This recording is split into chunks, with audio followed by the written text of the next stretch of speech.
Si Attorney Cecilio Duca, ang Assistant Dean po ng University of Makati College of Law. Makikibalita tayo, hingi tayo ng konting insights kay Attorney dun sa issue po ni Vic Soto. Di ba nag-file siya ng kaso laban kay Director Daryl Yap, ano po? So it makes you wonder, sino kaya ang mas tama dun? Kung pinagbatayan lang naman ng direktor ay yung testimonya at yung mga court record siguro, sabi naman ni Vic, hindi masisira yung pangalan ko dyan pag nilabas mo yung pelikula Slander? Tama ba slander? Magandang umaga si Attorney. Magandang umaga sa inyong dalawa at salamat sa pagkakataon. Siguro paki-laymanize po ninyo, ano po? Alin ba ang mas doon? Mas maging ibabaw na karapatan? Yung karapatan sa malayang pamamahayag ng direktor o karapatan naman ng artista dahil masisira naman yung kanyang imahe kapag naituloy ang pagpapalabas ng pelikulang yan? Alam nyo kasi sa ating mga bata, hindi may hangganan ang mga karapatan ng bawat tao, no? Meron tayong tinatawag na karapatan sa pamamahayag, pero kung yung pagpapahayag ng isang tao ay nakakasira naman sa mga reputasyon o imahe ng iba pa, doon natatapos yung karapatan niya. Kasi meron din ng batas na nagpoproteksyon doon sa ating integridad bilang individual. So may limitasyon ang lahat ng karapatan. Hindi absolute. Hindi absolute. So kung ikaw tatanungin, Attorney Cecilio, aling karapatan dito ang mas mangingibabaw dapat?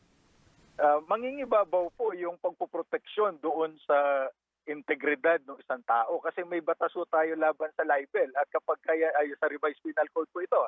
At kapag ka naman ito ay ginamitan po ng cyber na tinatawag o yung computer network, meron tayong batas, Republic Act 175, ganun tinatawag na cyber crime or cyber libel. At mas matindi ho ang parusa dyan dahil 1 degree higher.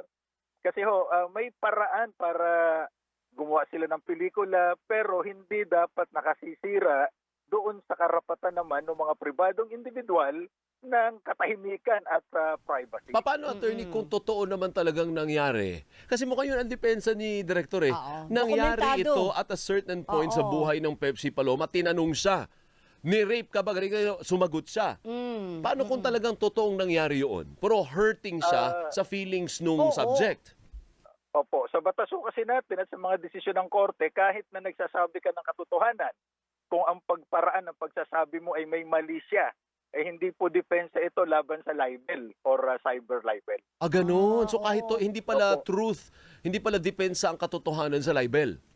Hindi po. Kasi kung sa paraan ng pagpapahayag, ito ay may mali siya o makakasira doon sa kapwa, may pananagutan po sa ilalim ng ating mga batas. Pero mahirap naman patunayan ang mali siya.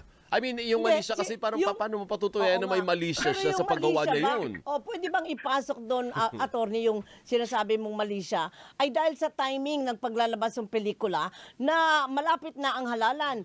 Kandidato, yung mga kamag-anak pero mali siya na ba agad yun? Yun na nga, tanong ko. Hindi naman po siguro, kaya lang yung actual malis po ay mapapatunayan ito ay sa paglilitis, sa hukuman na po ito.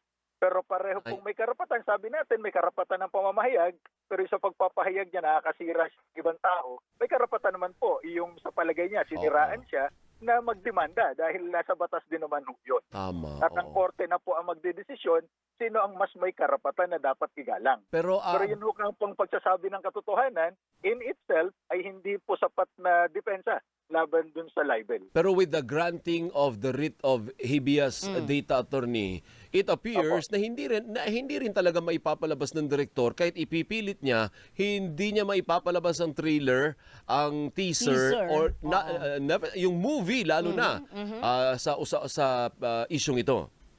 Opo, kasi marami po tayong mga kaakibat na mga batas dito, related laws, ika nga. Una, yung data privacy law. Tapos yung regulasyon ng Korte Suprema dun sa writ of habeas data, nang ibig sabihin po, kapag ka itong mga personal information na ito ay ipapahayag at makakasira dun sa isang tao, may karapatan po yung tao na yun na pigilan ito ayon sa utos ng korte. At nakita nga po natin sa mga balita na iniutos ng korte ang pagbibigay dun sa petition nila for writ of habeas data. So hindi ho talaga po pwede dahil ito po ang utos ng korte. Although ito naman pong director ay pwede namang i-apila ang desisyon na ito ng mababang hukuman. So hindi pala pwedeng ipakita mo dun kay Judge. Judge, ito yung court records, yung kasi nag-withdraw ng kaso, di ba? Oo. Pero the fact is, may court records. May Meron. kasong isinampa, Hindi mo pwede present kay Judge. Judge, truthful yan. Andito, Ito, nandito sa court. documents Oo. Opo, pero ito pa nga po ay tapos na. So may tinatawag ho tayo dyan. Kung natapos na yung kaso, may tinatawag ho tayo sa mga desisyon ng korte na res judicata. Ibig sabihin, may walang forever. So natapos na ho ito, mag-move on na tayo. Anong pangalan? Rex Ulitin mo nga. judicata. Res judicata po. Res, R-E-S. Res Oo, judicata. R-E-S.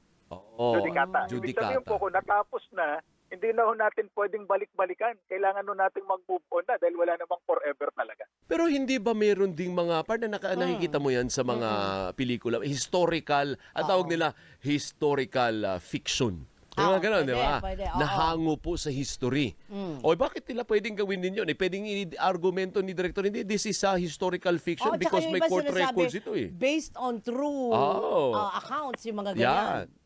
Opo, pero ito po may ibang paraan para ipahayag nila ito na hindi direktang makapanira dun sa tao na nagdemanda o yung apektadong tao.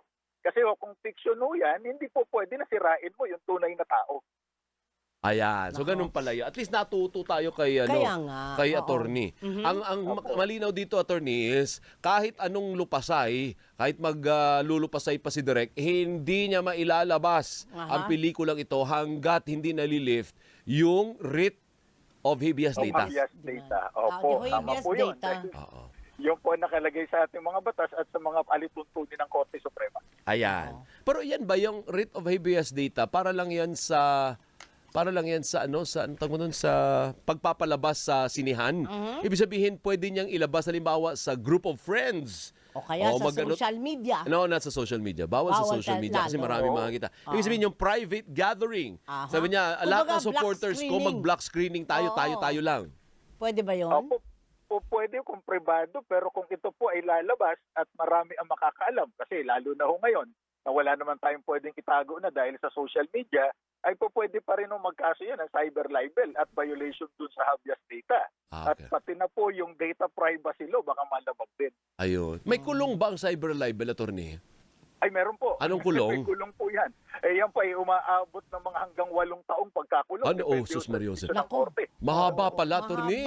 8 taon Opo. tapos yung danyos na hinihingi Ay, malaki ni yung Soto ay danyos. 35 million. Oo. Ay, Medyo opo. malaking Kasi dahil. dalawa po ang aspeto ng ganyang crime. Meron pong criminal aspect, yun yung pagkakulong at pagbayad ng multa. Oh. At meron pong civil aspect, yung panghihingi ng danyos. Dahil nasira po yung reputasyon. Halimbawa, nung nagre-reklamo, dapat bayaran yun.